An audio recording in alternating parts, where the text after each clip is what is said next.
morning this morning and welcome to Idea Morning Newspaper Review. I am Mary Ojumajo and today we're going to be taking you through the headlines of our newspaper this morning as you stay with us. And firstly, we're going to be taking the Tribune newspaper this morning, and on our story for this morning we have the IGP withdraws 11,566 police escorts from VIPs, and that you'll find on page 3 of the Tribunal newspaper. And we have Jonathan safe out of Guinea-Bissau as Nigerian AU ECOWAS condemn coup, and we have that on page 10 of our Tribune newspaper. And moving forward, we have government attack Ngegi's convoy in Anambra, kill one injured policeman. And on our big story this morning, we have lawyers, party leaders order the set Tinubu's directive. That's on page 2 of our Tribune newspaper this morning. Moving forward, we have we're going to be reading some comments out for you this morning. But before that, we have country of particular concern, Rabadu to lead Nigerians side of working group with US. I'll take that again. It's a country of particular concern, Rabadu to lead Nigerians side of working group with US. And we have that on page 3.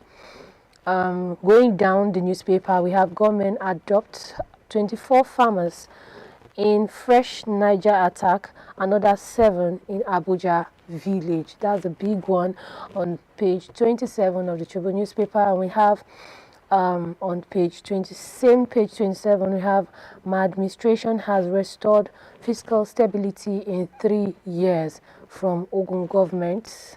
That's from Ogun State. And we also have Nigerians high inflation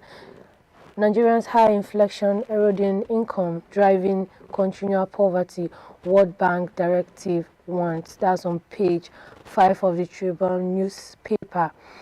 Moving forward, before we come back to the comments this morning, we have Nigeria and US join working group to hold security talks. That's on the Nation newspaper. Moving forward to the Nation newspaper, we have Nigeria US. That's a big story on the Nation newspaper. Nigeria US join working group to hold security talks.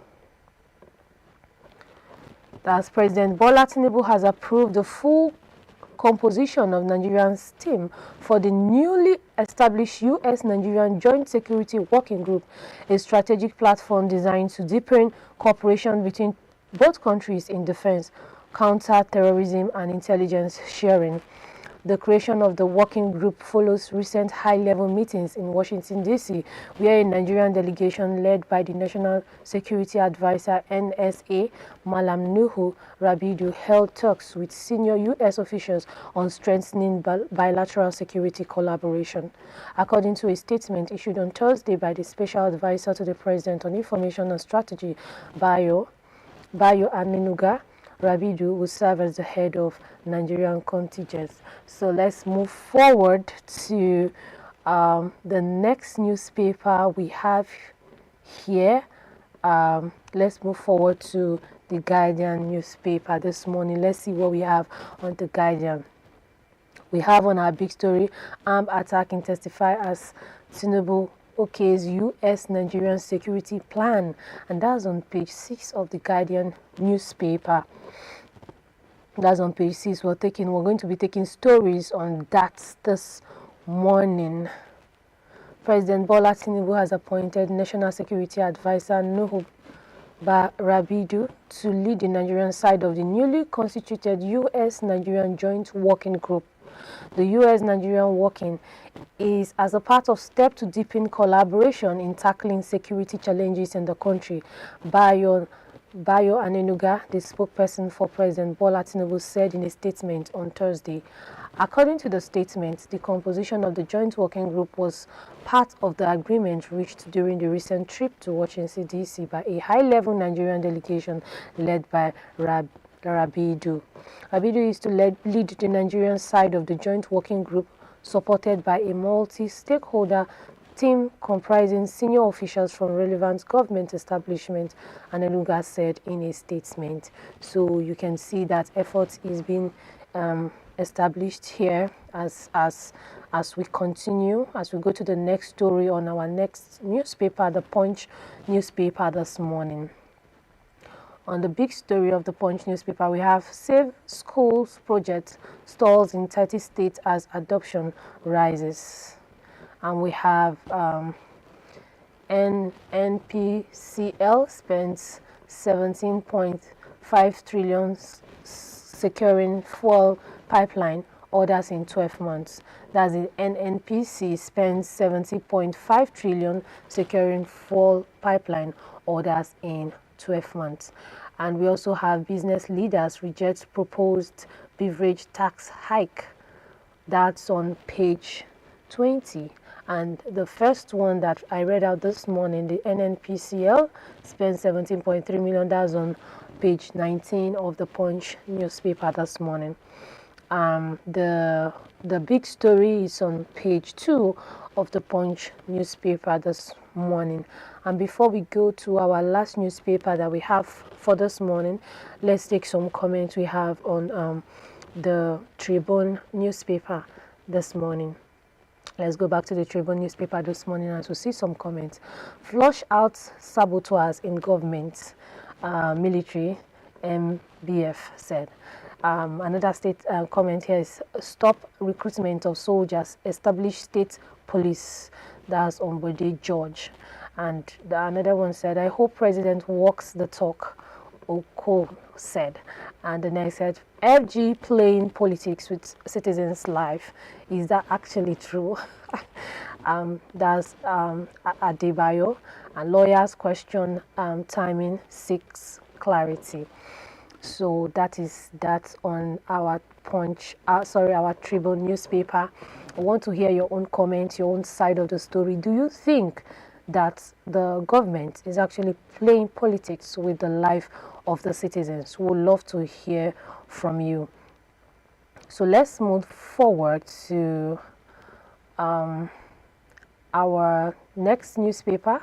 Today, our next big story is on Daily Trust. Let's move to our Daily Trust newspaper. It's a bandit adopts 6 girls, boy in FCT. That's actually a big one. That's actually a big one. The story reads, a 16-year-old boy and 6 girls have been adopted by armed bandits during a night attack on Guinea-Bissau in Kawa ward of Buhari Area Council, Abuja. Residents confirmed that the community, which borders Kaduna State through Mark Village, come under fire shortly before 10 p.m. on Wednesday. A resident of Kawa, Suleiman Shahiu, said on Thursday that the attack stormed the area heavily armed. He said the bandits was carrying AK-47 rifle, raided 2 houses in the community around 9:47 p.m. and weeks away 6 young girls, including a 16-year-old boy, amidst sporadic shooting. Shaibu added that the community was thrown into chaos as residents flee in fear. According to him, some vigilantes in the community tried to engage the bandits but were forced to run for cover as a result of the superior power fire. He said the adopted girls were aged between 17 and 23, adding that one of them is his relative. Wow, that's a big one on that. That's a story about what happened recently in Abuja here, about the kidnapping, the adoption of 6 girls, and a 16-year-old boy in FCT here, Abuja. That's a big one. And because of that, we're supposed to look at another big story about Bahiru Bauchi, 1927 to 2025, his life and lifetime, but that's going to take a while. So we want to hear from you, the comments you have on our Facebook page, on our YouTube, and all other of our channels on Idea Television. Do well to follow us on Idea Television. Let's take a short break, and after the break, We'll bring you more stories. Technology will blur even further, making synthetic biology one of the most transformative fields of the decade. So there you have it, 15 more technologies that, alongside the first 17 we covered, are set to define 2026. Together, they show how quickly innovation is moving beyond our screens and into every corner of our life, from the materials we use to the way we connect and even how we think. And if you missed part 1, make sure to check it out next. If you made it this far, let us know what you think in the comment section below. For more interesting topics, make sure you watch the recommended video that you see on the screen right now.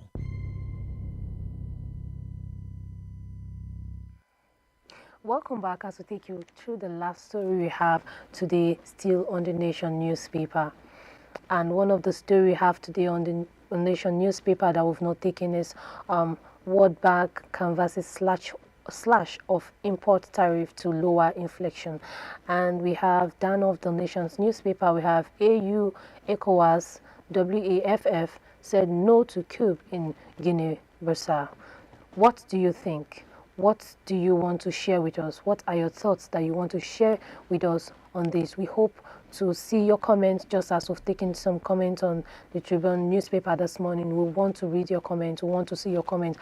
What exactly do you think? Do you think they did the right thing, or you're thinking otherwise? We'd love to hear from you as you follow us on all across our social media platform at ideatelevision.org.